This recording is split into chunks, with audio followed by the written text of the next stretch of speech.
अरविंद केजरीवाल का शीश महल पिछले काफी दिनों से लगातार सुर्खियों में छाया हुआ है, लेकिन इस बीच अरविंद केजरीवाल जो कि दिल्ली के सीएम हैं, उनके आधिकारिक आवास यानी कि शीश महल को लेकर के इस वक्त की बड़ी खबर सामने आ रही है। आपको बता दें कि शीश महल को रिनोवेट करने वाले 3 इंजीनियर्स को सस्पेंड कर दिया गया है। दरअसल आरोप ये लगाया गया है कि जो शीश महल को रिनोवेट किया गया है, इसमें जरूरत से ज्यादा सामानों को लगाया गया और इसकी लागत भी काफी ज्यादा दिखाई गई है। आपको बता दें कि जिस तरीके से अरविंद केजरीवाल के पुराने आधिकारिक सीएम आवास को रेनोवेट किया था और इसमें काफी ज्यादा लग्जरी चीजें लगवाई गई थी, बकायदा विदेशों से टाइल्स, पत्थर, इन तमाम चीजों को मंगवा करके शीश महल में लगवाया गया था, जिसको लेकर के बीजेपी ने काफी ज्यादा विरोध भी किया था और बकायदा कई सारे न्यूज चैनल्स ने इसको लेकर के ऑपरेशन शीश महल भी चलाया था और यह दिखाया था कि जब दिल्ली की जनता कोविड-19 से त्राही त्राही कर रही थी, कोविड-19 की वजह से उनकी मौत हो रही थी, तब दिल्ली के सीएम अरविंद केजरीवाल का शीश महल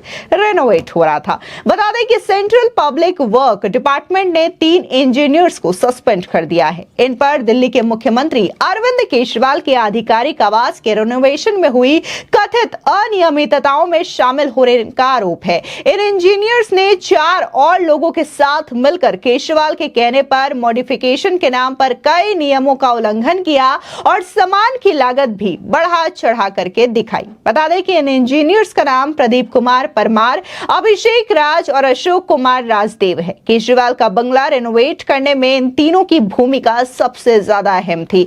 इनका साथ देने वाले 4 लोगों को भी सस्पेंड कर दिया गया है। मामले की जांच पहले से ही सीबीआई कर रही है। दरअसल प्रदीप परमार फिलहाल असम के गुवाहाटी में पोस्टेड है। अभिषेक राज पश्चिम बंगाल के खड़गपुर में काम करते हैं और विजिलेंस डिपार्टमेंट के मुताबिक इन इंजीनियर्स ने पब्लिक वर्क डिपार्टमेंट के साथ साठगांठ में काम किया है। उन्होंने कोविड-19 के दौरान एक इमरजेंसी क्लॉज का इस्तेमाल करके केजरीवाल के नए बंगले के निर्माण की अनुमति दी, जबकि ऐसी कोई इमरजेंसी उस वक्त नहीं थी।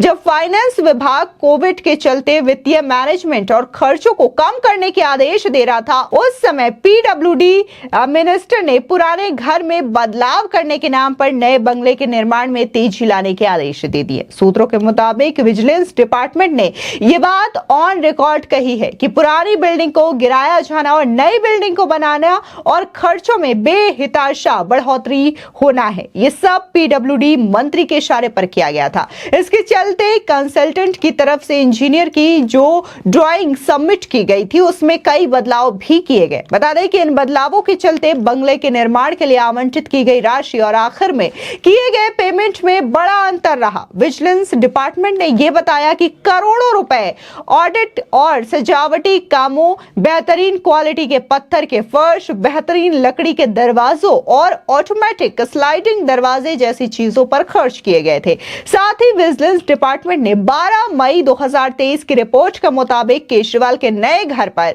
33.49 करोड़ रुपए खर्च हुए थे। वहीं 19.22 करोड़ रुपए उनके ऑफिस पर खर्च किए गए थे, जिसमें से विदेशों से टाइल्स मंगवाई गई, पर्दे मंगवाए गए, उनके पुराने बंगलों को गिरा करके नया बंगला बनाया गया था।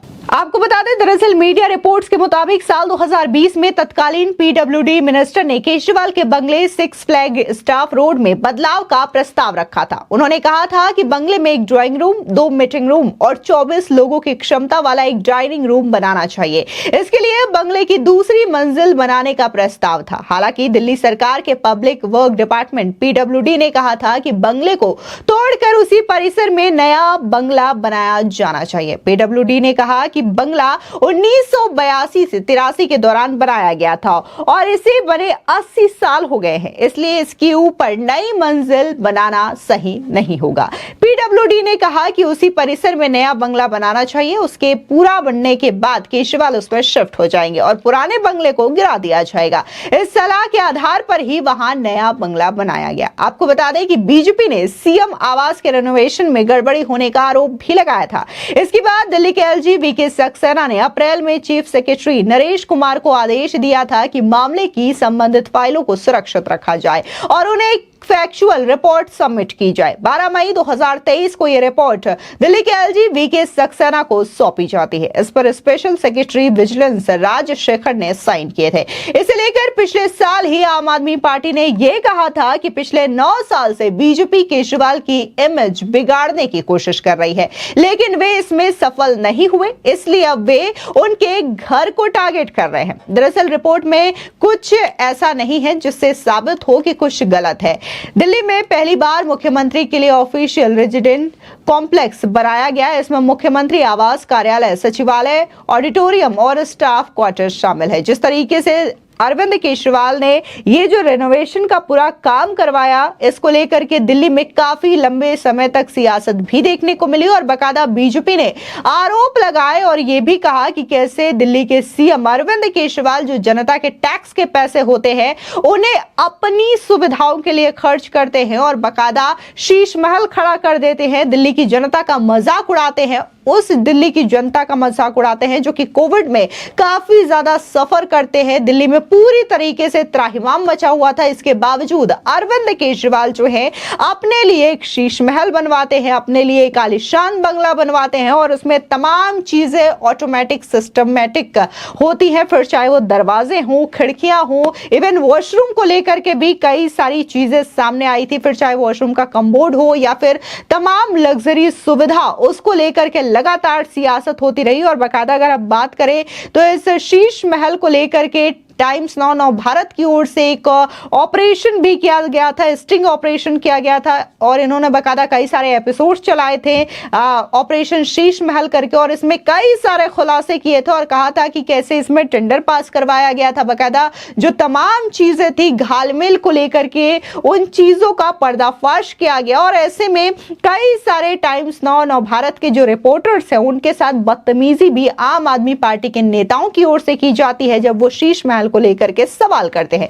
लेकिन फिलहाल इस मामले को जो है सीबीआई देख रही है, इस मामले की पड़ताल कर रही है, लेकिन 3 जो इंजीनियर्स हैं जिन्होंने प्रमुख भूमिका निभाई थी उनको फिलहाल के लिए सस्पेंड कर दिया गया है। आपको बता दें कि ये 3 वो इंजीनियर्स हैं जिन्होंने बकायदा पीडब्ल्यूडी को यह बताया था कि कैसे अरविंद केजरीवाल का जो शीश महल है उसे रेनोवेट करना चाहिए क्योंकि ये बंगला काफी ज्यादा पुराना हो चुका है और इसे रेनोवेशन की जरूरत है और ऐसे में कई सारे खर्चे थे, कई सारी चीजें थी जिसको यहां पर बढ़ा चढ़ा करके दिखाया गया। इसमें जो लागत लगनी थी उसे बढ़ा चढ़ा करके दिखाया गया और उसके बाद इन तीनों को सस्पेंड कर दिया गया है। लेकिन ऐसे में बीच बीच में अरविंद केजरीवाल के शीश महल की तस्वीरें भी सामने आती रही और अरविंद केजरीवाल को लेकर के आम जनता भी काफी ज्यादा हमलावर नजर आई क्योंकि अरविंद केजरीवाल वो शख्स थे, वो नेता रहे जिन्होंने हर दफा ये कहा था कि वो कभी भी महंगी गाड़ी नहीं लेंगे, महंगे बंगले में नहीं रहेंगे और उन्हें कोई हाई सिक्योरिटीज नहीं चाहिए। लेकिन आज ये तमाम चीजें झूठी पड़ रही है। अरविंद केजरीवाल के पास शीश महल है, उनके पास वीआईपी सुविधाएं हैं, इसी के साथ ही उनके पास महंगी गाड़ियां हैं और कई सारे जो स्टाफ है उनकी सिक्योरिटी में रहते हैं। तो ये तमाम चीजें हैं दिल्ली के सीएम अरविंद केजरीवाल और उनके शीश महल को लेकर के। फिलहाल इस पूरे मामले पर आपकी क्या राय है हमारे कमेंट सेक्शन में जरूर बताएं। धन्यवाद।